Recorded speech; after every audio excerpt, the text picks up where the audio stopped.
Donald Fraser is here. He insisted on waiting to see you.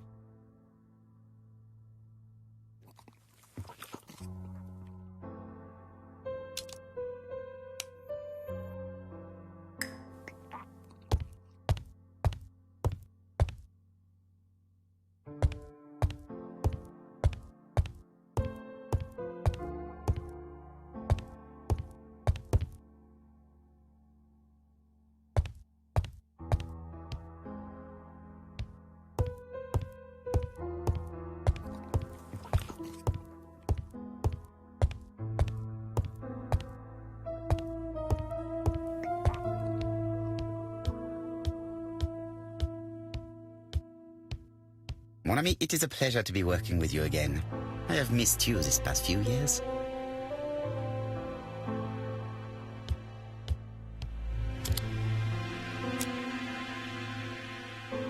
This man is tired.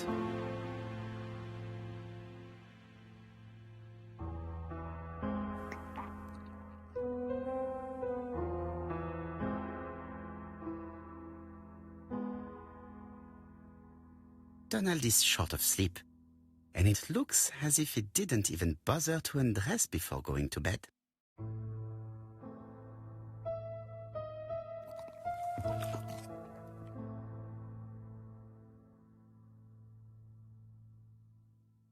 Mr. Parrow, I don't know why I'm here.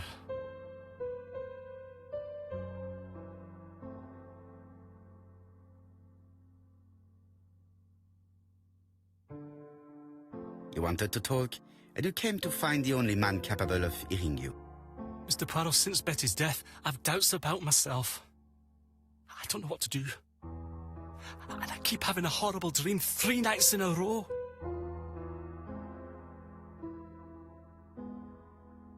Have a drink, and tell me about this dream.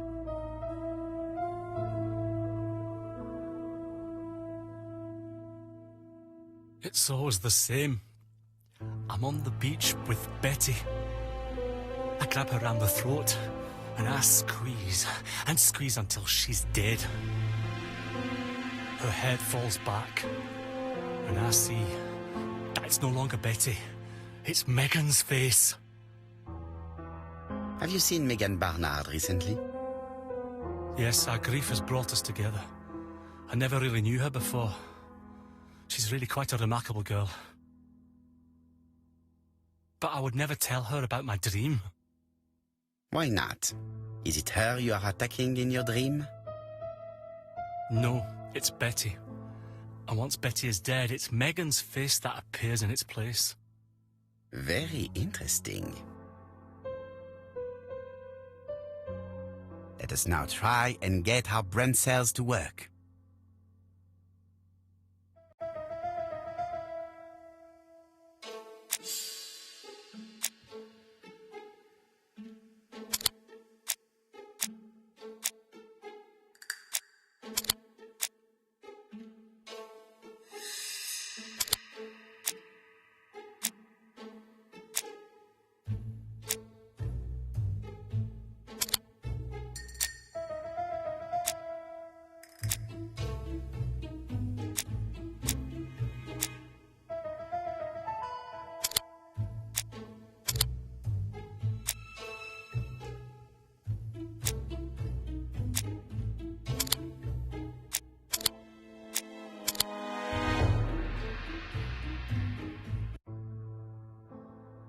Mr. Fraser, I think that the real meaning of this dream is that you are in love with Megan Barnard. Please go on. Do. This dream certainly betrays your guilt. Oh. But what do you feel guilty about? Having killed your fiancée? So you don't really think I was the one who killed Betty? I do not exclude this theory. I am simply saying that I do not need to know that fact to explain your dream and your guilt. Thank you for being frank, Mr. Poirot. You've helped me a great deal. I'm going back to Bexhill. I'll not take any more of your time up. It is late, Mr. Fraser, and you are tired. I'll sleep on the train. I like trains. It's easy to sleep rocked by the sound of the wheels. Poor boy, he seems completely lost. Well, women seem to like him. I think Megan will take care of him. Oh, I remember. Did you order the product I needed? Yes, we'll be receiving it tomorrow. Bien, it is late, and I asked Miss Gray to come tomorrow morning. I have a few questions I wish to ask her.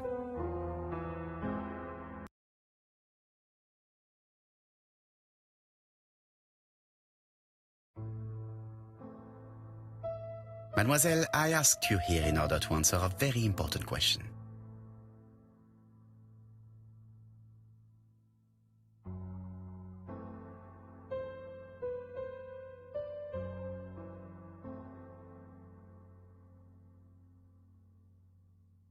You lied to us, and I demand to know why. But what are you talking about? Yet, Lady Clark maintained that she saw you talking to a stranger on the front doorstep. Really? She must have been mistaken. Oh, I remember now. I'd forgotten all about it, but it wasn't important. It was just a salesman. One of those traders who sell stockings from door to door. Can you describe him to me? Medium size, glasses, dark suit, and a felt hat. Not the sort of man you notice. Completely harmless. That's why I forgot all about him. Nothing else? He was very hesitant and shy. Usually door-to-door salesmen are very confident, but he wasn't.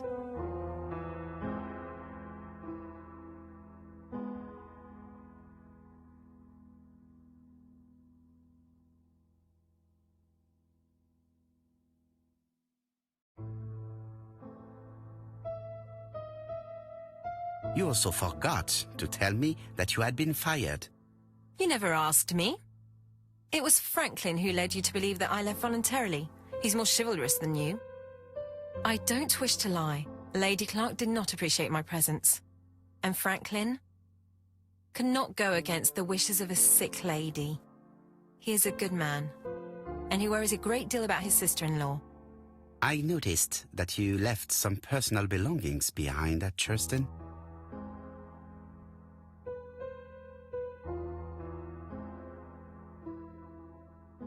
Are you planning on going back to collect them? No. I prefer not to carry the weight of the past. Bien. I must ask you one last question. Please reply frankly with either yes or no. If Lady Clark had died, would you have agreed to marry Sir Carmichael if he'd asked you? How dare you ask such a question? Sir Carmichael treated me just like his daughter. And all that I ever felt him was affection and gratitude, nothing else. Thank you, mademoiselle. I will not keep you any longer.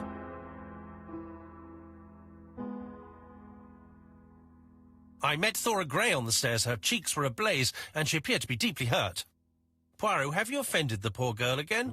Do you have good reasons for accusing her? I accused her of nothing, Hastings. I simply asked her an important question she did not answer. Let us see if we can answer it for her. Let us now try and get our brain cells to work.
You must know how to read between the lines, Hastings. When Sir Carmichael refers to paternal affection, he is lying to himself. Read this engraving on the brooch. A dark dragon for an angel with glossy hair. These are the words of a lover, not a father. Lady Clark was not wrong. What if Sir Carmichael had fallen in love with his secretary? That doesn't mean that she forced him to do so. True, there are extenuating circumstances. She is a penniless orphan. But she is calculating. Just look how she avoided it when asked if she would have married Clark. I see. You think she seduced Sir Carmichael for her own gain, and that now she is doing the same with his brother. Poirot, your world is a very dark place. Do not get carried away, mon ami. We have another more important matter to settle. Really? Yes, would you believe that Miss Grey taught me something new? Let us now try and get our brain cells to work.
It's perfectly clear, Hastings, perfectly clear.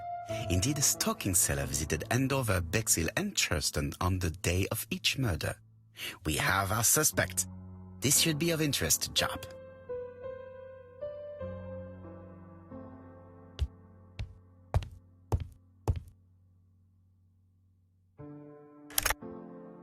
Chief Inspector, we are looking for a stocking salesman. I see you have a suspect. Yes. Contact all the stocking wholesalers who may employ him. Your suspect is a salesman? No, he does not take orders. He sells door to door. Right. The hunt is on.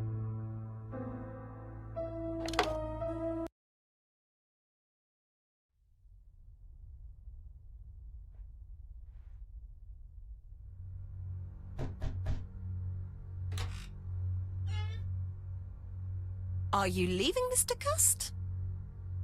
Yes, I'm going to Cheltenham. You shouldn't travel today. You don't look very well. I have to. I have engagements. I must respect them.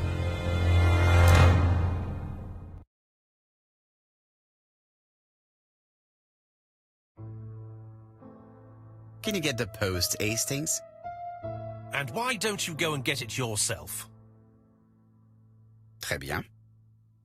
What's going on? I've never known Hastings to be so disagreeable.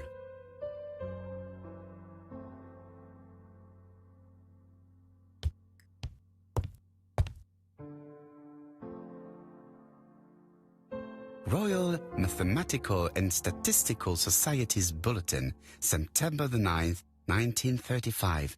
The Alphabet Murder, a methodical madman.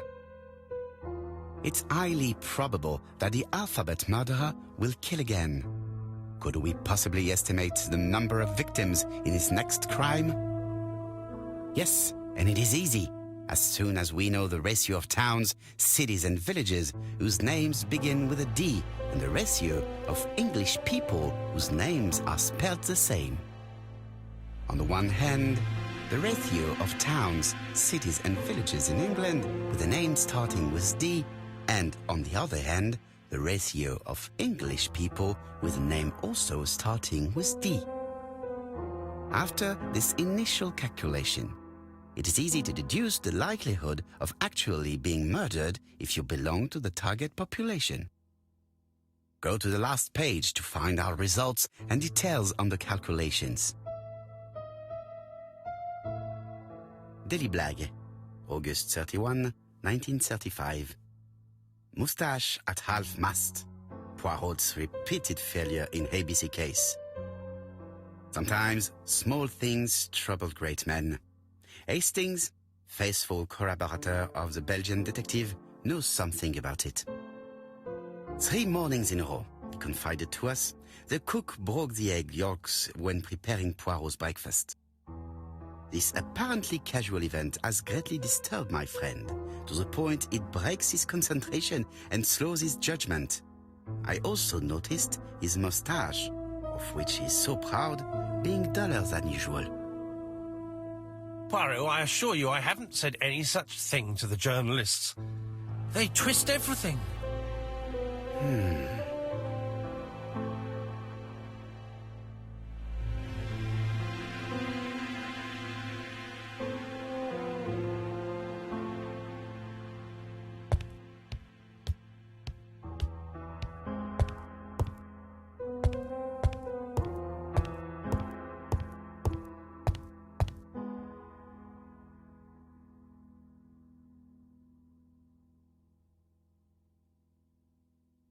Poor Mr. Poirot. I'm quite sorry for you. If at first you don't succeed, try again. We've a long way to go still. Typery? No, that comes later.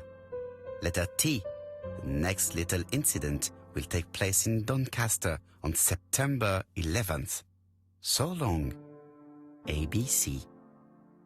I should compare this letter with the one on my desk which I received earlier to see if it does indeed come from the same person.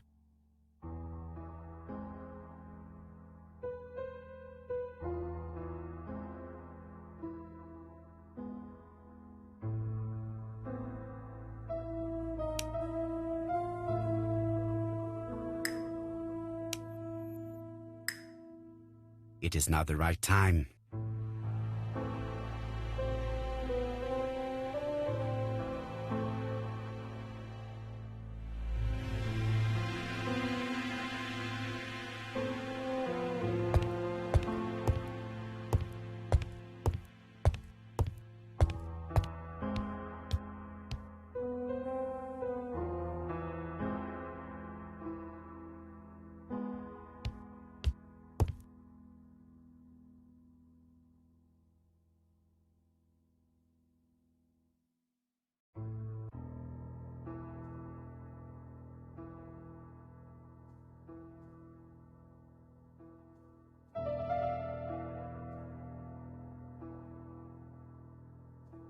Let us examine this more closely.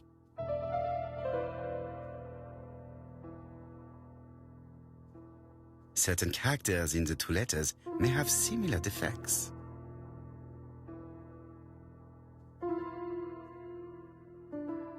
Yes, this I is weird. Right, let us compare this with the other letter.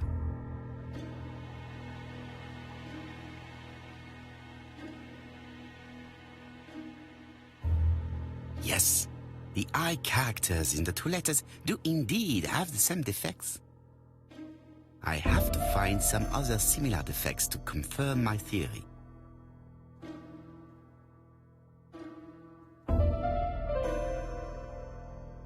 Yes, the A appears to be quite unusual. Right, let us compare this with the other letter.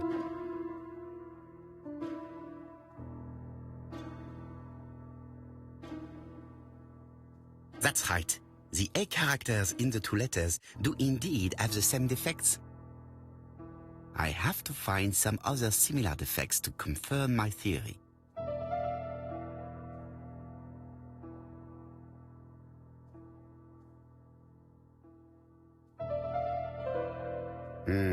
The W is not printed properly. Right. Let us compare this with the other letter.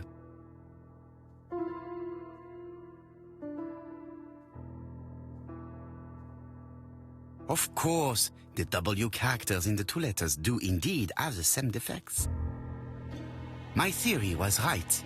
These 2 letters were written with the same typewriter.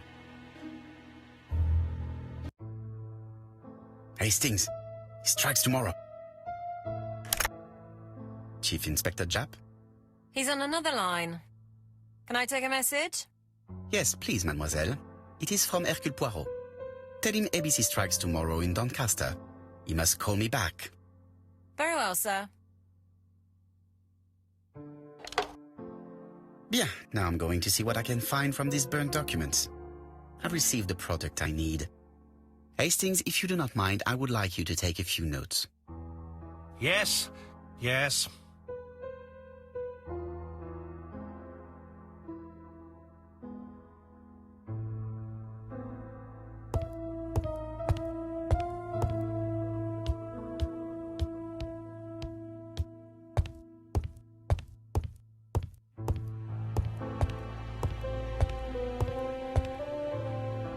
Now, down to work. What of this needs putting in order a little?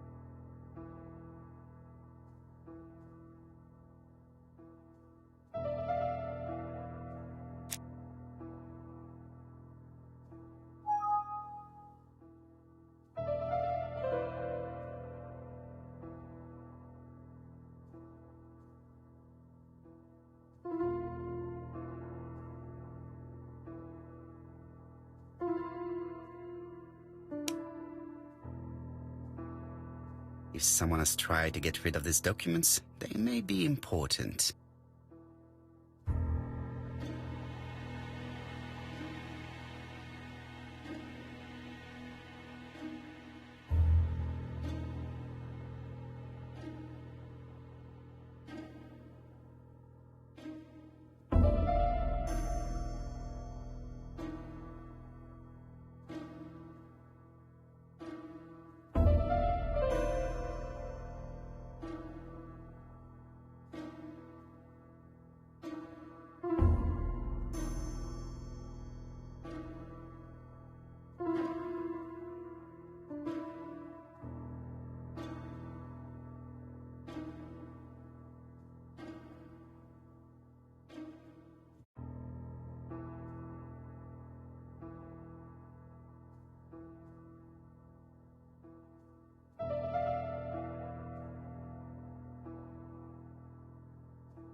This page will be reconstructed in a flash.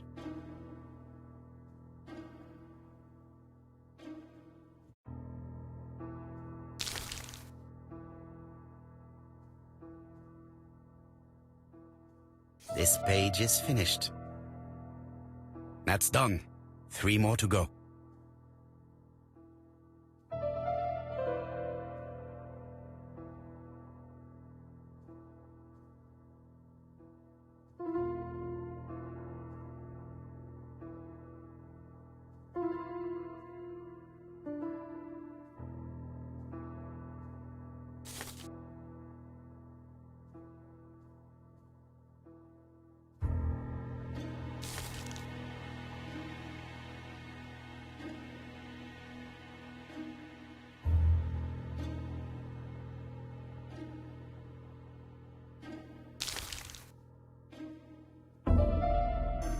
Does not look too difficult.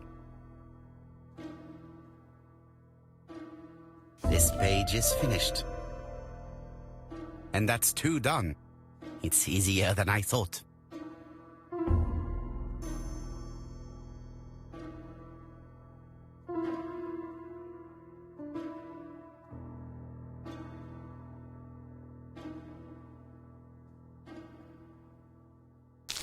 think that this is right.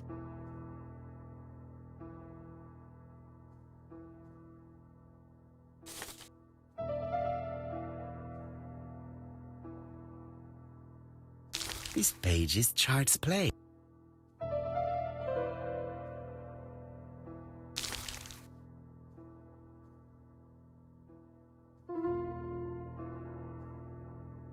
This page is finished.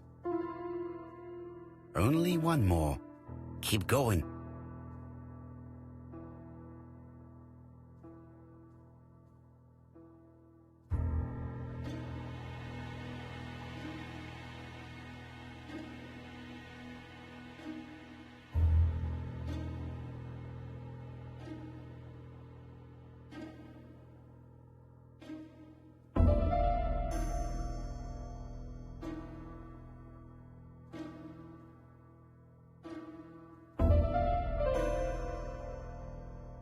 This piece should be placed here.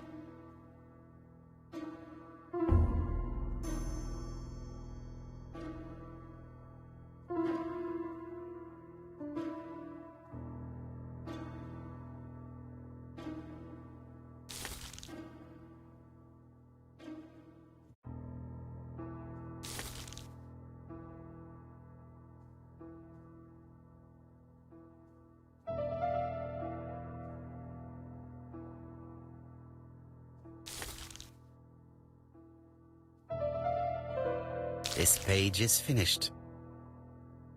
All the pages are reconstructed.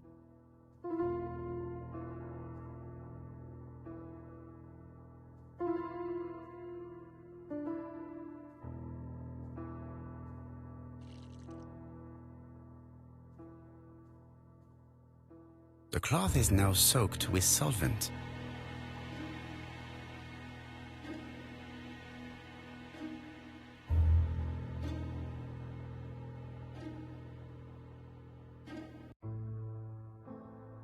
Got it! Make a note, Hastings, make a note. Mrs. Alice Asher, shop owner in Andover. Tracheitis, hemoptysis, prescribed laudanum. I got it. Look. Poirot, where on earth did you find these files? On a fire at the bottom of the garden at campsite. All right, but where did the person who burned them find them?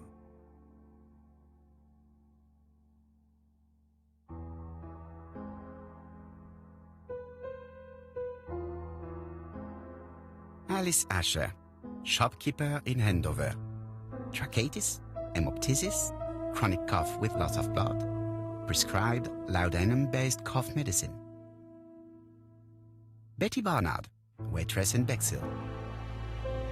Chronic bronchitis causing dysphonia. Advised to stop smoking. Alexander Bonaparte Cust. War wounded, mustard gas and head trauma. Pulmonary emphysema. Hemoptysis. Coughing fits with blood. Suffers from absences and amnesia. Dick Dudley Dunbar, owner of the Black Swan Hotel in Doncaster. Asthmatic, heart disease, heart condition.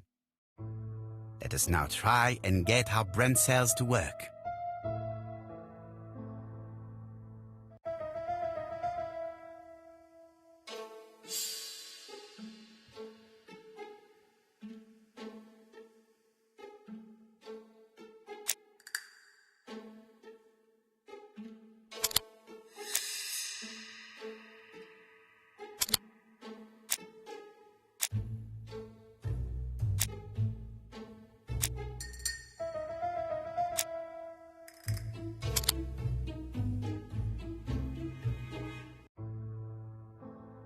The burned documents are medical records, and without a doubt they come from Clark's archives.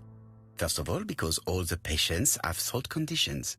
And secondly, their name starts with either A, B, C or D, and it is precisely the files that match these letters that have been tampered with. But why burn these files? How come the names of the two victims appear on them? And who are the two other patients? These are very good questions.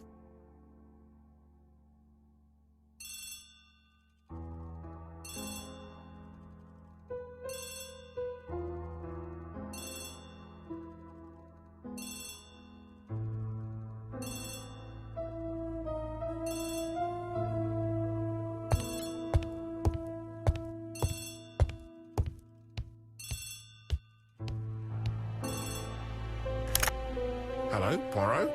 Any news, Chief Inspector? You wanted a stocking seller? We have one. Reported by his landlady, who thought he was behaving suspiciously. He has the most unbelievable name. Alexander Bonaparte Cust.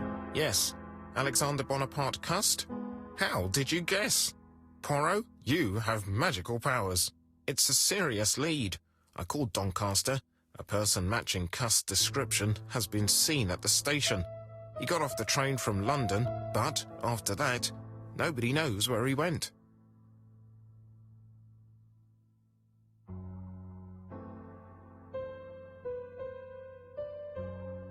Look for him at the Black Swan Hotel. What? How do you know he's there? Trust me, Chief Inspector. You appear to be very sure of yourself. Very well. I'll call the Black Swan straight away. The owner is going to get a shock when he learns that there's a murderer under his roof. Do your best, Jap. You can count on me. Hastings, everything is at stake. With a little luck, our main suspect will soon be under lock and key. So, has Cust been arrested? Yes, the Doncaster police are sending him by train. That is good news. But why so gloomy, Chief Inspector? Well, when I told the hotel owner that he was sheltering a murderer, he collapsed. He's dead? No, fortunately, but it has taken its toll on him. It has to be said that with his name starting with the letter D, he had every reason to fear Cust. I bet he was going to be the next victim. Chief Inspector, I believe that I share responsibility for this incident. What do you mean? I saw Mr. Dunbar's medical records. His heart was weak. I should have warned you. It's very honest of you to tell me that, Poirot. I appreciate your gesture. Please keep me informed of his progress. You can count on me. I'll do what's needed. I will visit him at his bedside when the killer is caught. That's typical of you, Poirot. We should focus on the next part of the investigation in order to avoid other incidents. While we're waiting to question Cust, we could search his room in London. Where does he live? The Marbury Guest House? I'll see you there. Yes, but start without me. First of all, I have to sort out a few details for Cust's transfer. I understand. À bientôt. Hastings, we are making good progress. Please go and search the room of our #1 suspect. With pleasure. I did have a dentist appointment, but I'll cancel. The dentist. So that is why you were so nervous and bad-tempered. A visit to the dentist is never an enjoyable prospect. But an unavoidable one. Go to your appointment, Hastings. I will manage on my own.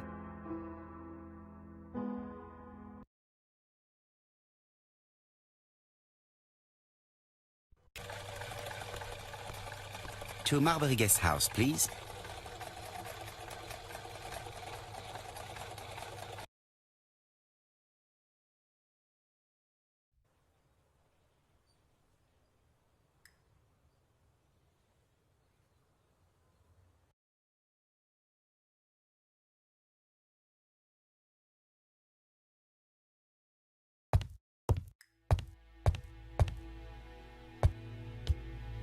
How do you do? You must be Mr. Hercule Poirot. Chief Inspector Jupp told me that you might be coming.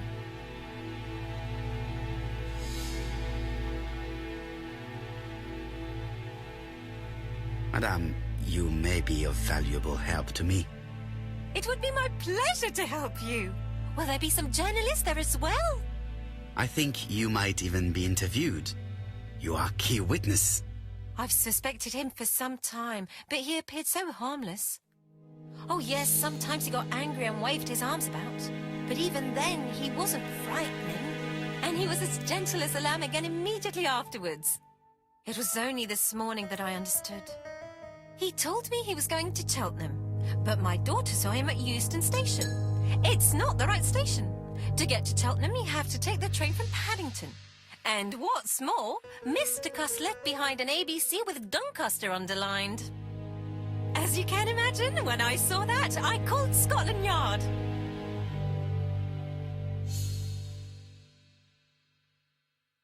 Well done. You were right. He did go to Doncaster. So I was right to warn the police. Tell me, did you have any other reason to suspect Mr. Cust? Well, he's odd. Sometimes he coughs really loudly and complains that his throat is burning, and sometimes he talks to himself and stares into space. He told me that it was because of a wound he got in the war. His head hasn't been quite right since, he said. And then he was in Churston when that millionaire got murdered. I found his train ticket when I washed his coat. He didn't want me to wash his shirt. He washed it himself. But I did see big brown stains on it. Where were the stains on the shirt? On the collar and on the buttonholes. Got used to travel for his work. Is that correct? Oh, it wasn't for pleasure. He was always on wound trains. But he had to sell his stockings around England. I have to respect my engagements, he used to say. Do you know where Cust was at the time of the murder in Andover and Bexhill? On June the 21st and July the 25th? No, I don't know. That was a while ago, you know. But surely you keep a register. It won't do you much good. Mr. Cust rents his room for the year. If he goes away for a few days, I have no reason to make a note of it. Ah, I remember one thing. Bexhurst by the sea, right? Indeed, it is a large seaside resort. Well, as it happens, at the start of July, Mr. Cust asked me to repair his bathing dress. Suspicious, huh?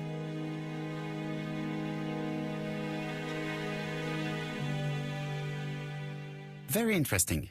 Please continue. I also forgot to say that he started buying newspapers that talked about the case.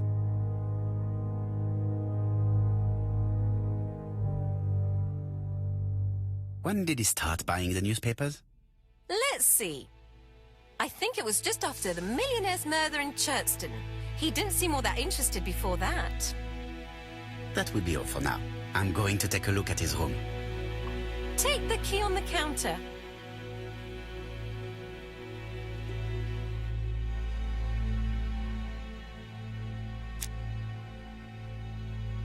This woman appears to be in a good mood.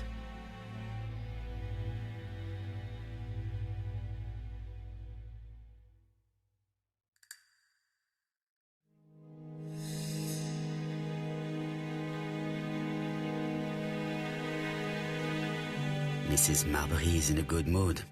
She's working very precisely in producing incredibly thin peel.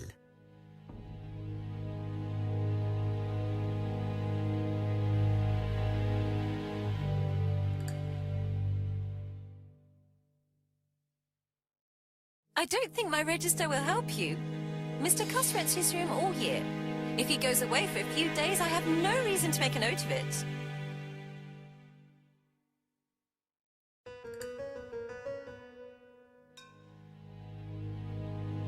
The truth is becoming apparent, and I have something to say to Mrs. Marbury.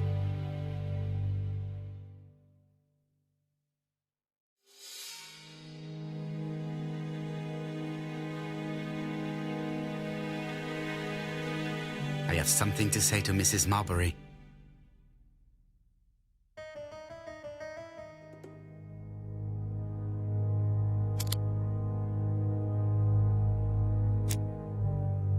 Mrs. Marbury, if I am to believe the register, you rented room 306 to a certain Mr. Fishman on the day of the Bexhill murder? Room 306 is Cust's room. Can you explain yourself? Yes, I remember. Just for one night as a favour. Mr. Cust was away, all my other rooms were taken, and poor Mr. Fishman had nowhere to go.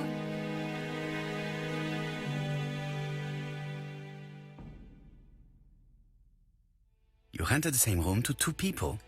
Very profitable, but quite illegal. But I didn't harm anyone. I was only helping everybody out.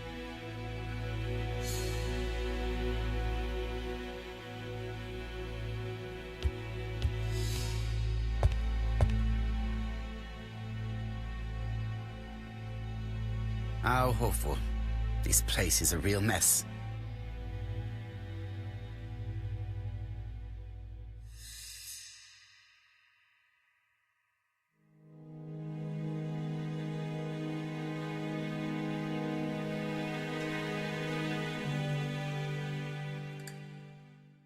The least we can say is that Mr. Cust is not very concerned about order and balance.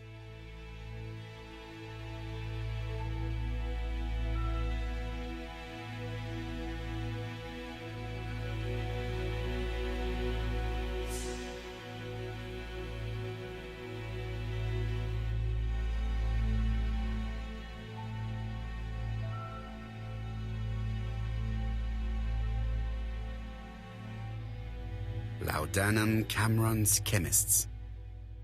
Laudanum, a medicine for coughs. It is what Dr. Clark prescribed for Mrs. Asher.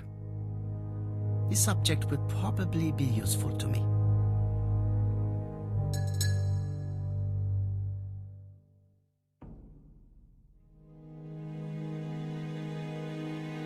Diethyl barbituric acid, Johnson Company. I know this medicine. It is a powerful sedative. This subject would probably be useful to me.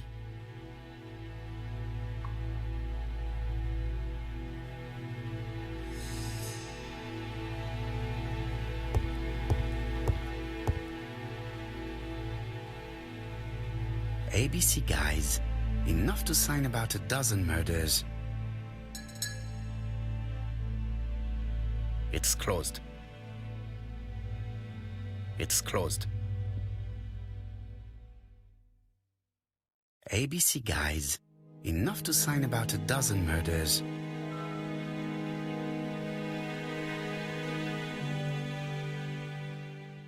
It's closed.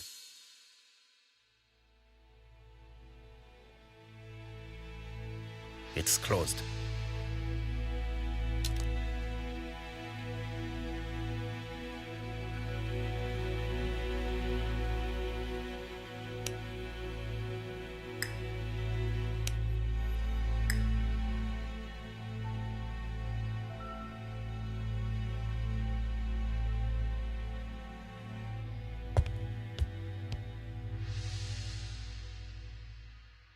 War of 1914-1918. By the King's order, the name of Corporal A.B. Cust, Devonshire Regiment, was published on the London Gazette on May the 10th, 1918, as mentioned in a dispatch for gallant and distinguished service. An army dispatch, wounded on the Somme front, victim of a gas attack. Corporal Cust greatly deserves his distinction.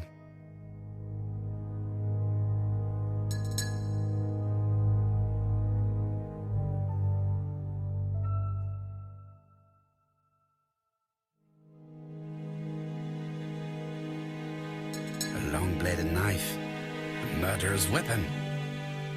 This subject would probably be useful to me.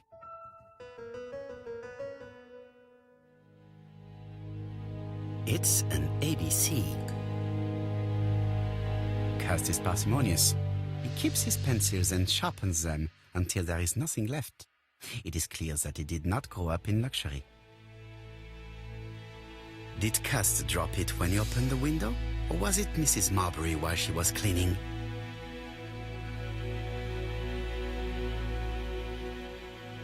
John Milligan, Managing Director, Silky Legs, Frederick Street, Leicester. To A.B. Cust, Marbury's Guest House, 1935, May the 21st. Dear Sir, further to our letters dated 5th and 10th of the month, we confirm we are you as door-to-door salesman, according to the conditions stated in our previous letters. We will send you the articles by mail and also a Redfield typewriter you will be using for every business letter. Regarding the schedule of your rounds, please do as following. June 21, Andover. Arrive by train the 20th in the evening and get room at Station Hotel. Start your turn in the north part of the town. This letter establishes that Cust went to Andover, but the ink has hidden the destinations of his other trips. I know from Mrs. Marbury that he went to Churston. I just have to show that he went to Bexhill, and I will have proved that he was present at all the crime scenes.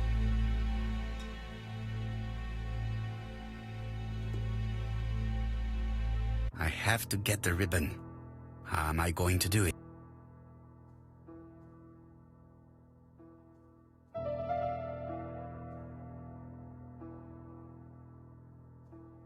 ribbon is jammed. I have to start by freeing it.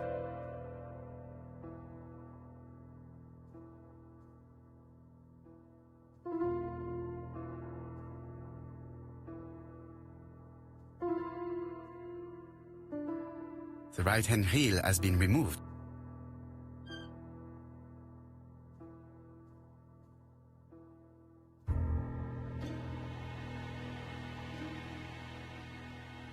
The left-hand heel has been removed.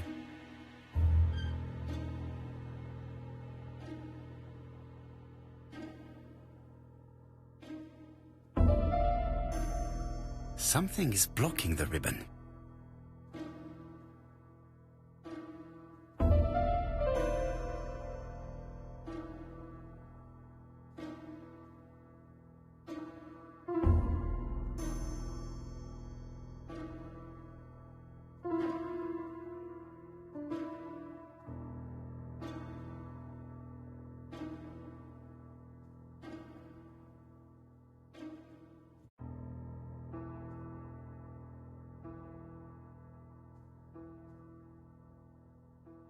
Something is blocking.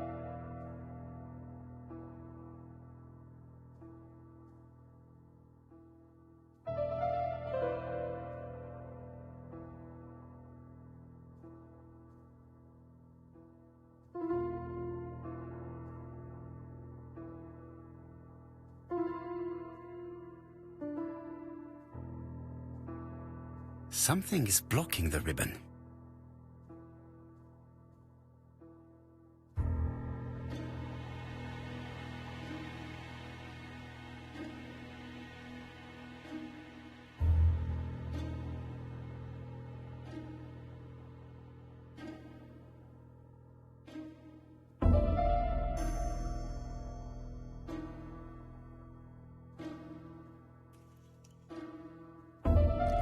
And here is the ribbon. Let us see if it was indeed used to write the letters sent by ABC. I only need the ink ribbon for my inquiry. I will let Jack clean the keyboard if he wishes.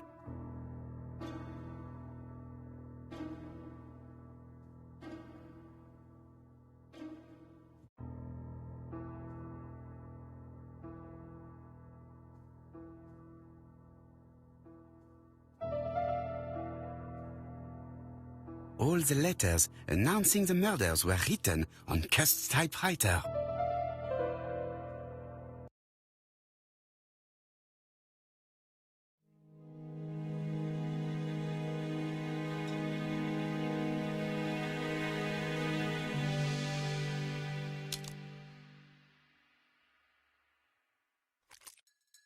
This knife is very useful. Who knows, maybe it never cut anything other than string. Stockings.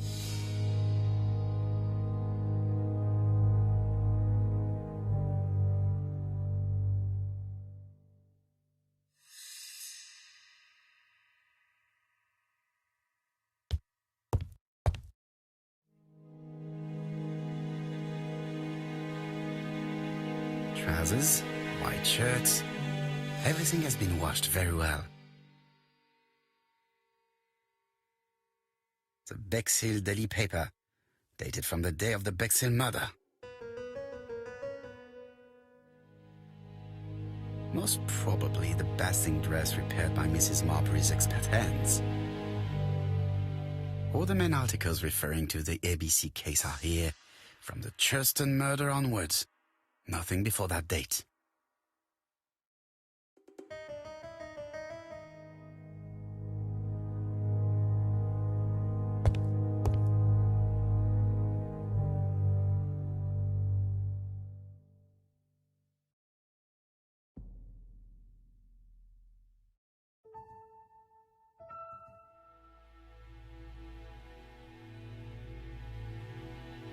It is not the right time.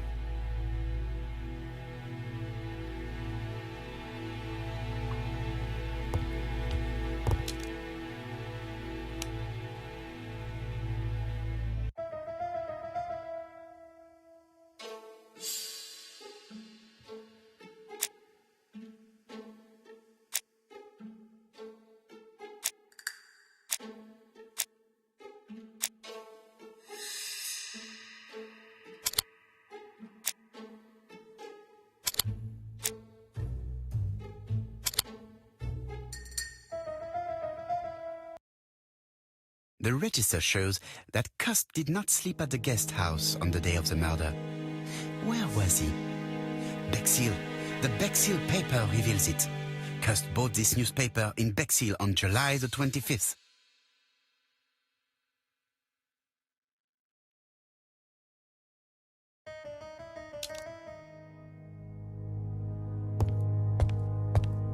It is not the right time.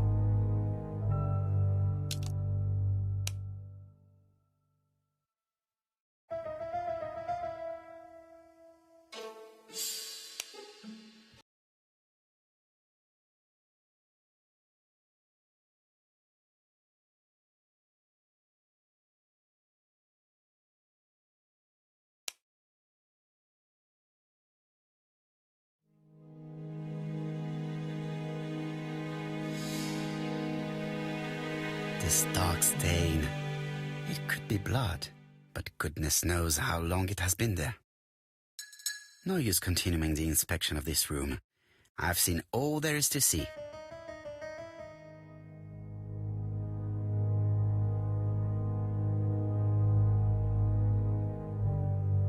Goodbye, Mrs. Marbury. Thank you for your help.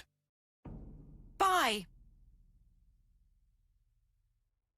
Ah, Chief Inspector. I was about to leave. Good evening, Chief Inspector. Welcome. Please excuse me, I must go to the kitchen. I'll leave the key of Mr. Cust on the counter. I'm sorry I'm late. I've spent ages with the Doncaster police. And you? I have established one fact. On 3 occasions, Cust was at the scene on the day of the crimes.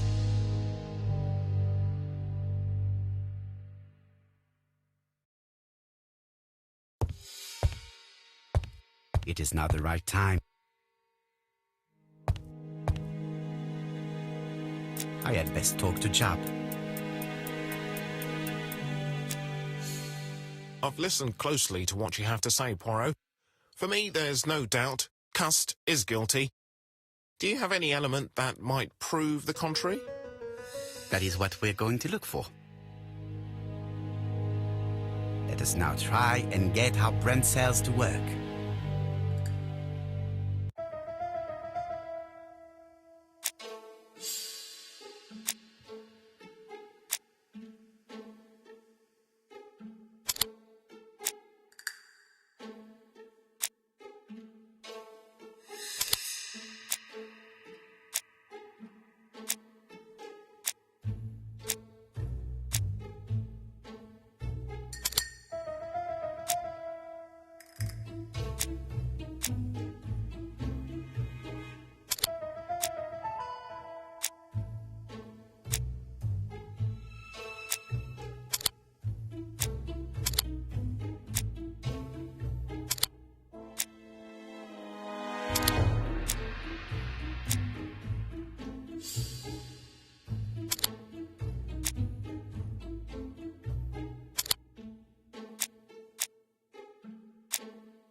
The evidence against Cust is overwhelming. His presence at the scenes, the knife, the blood-stained shirt, the ABCs in a box. C'est vrai. However, the blood Mrs. Marbury saw on Cust's shirt may have been his own. According to his medical records, he suffers from hemoptysis. The murderer cut Sir Carmichael's throat from behind, and the blood spurted outwards. You would expect the murderer's shirt to be stained on the sleeves, not on the buttonholes. Yet we see quite the opposite. You would expect the murderer to keep the newspaper articles about his crimes. But Cust's collection starts in Cheston, as if it discovered the case rather late. I agree it's troubling. but it doesn't change my mind. There's small details that we should be able to clear up by questioning Cust. When can we talk to him? Doncaster is sending him to us on the first train. Are they questioning him already? He says he can't remember a thing. It's plausible. Doctors say he suffers from absences and amnesia. Mrs. Marbury has confirmed this. He may have done the murders in an altered state. A familiar situation. It's not enough to clear his name. Dr. Thompson insisted that even if you don't know what you're doing, you never commit a murder without wanting to. Très intéressant. I shall remember that. Right. I'll go and examine the suspect's room. Chief Inspector, I took the liberty of removing a few clues to examinatum. All right, we'll discuss them tomorrow. In the meantime, I'm going to see if you've missed something.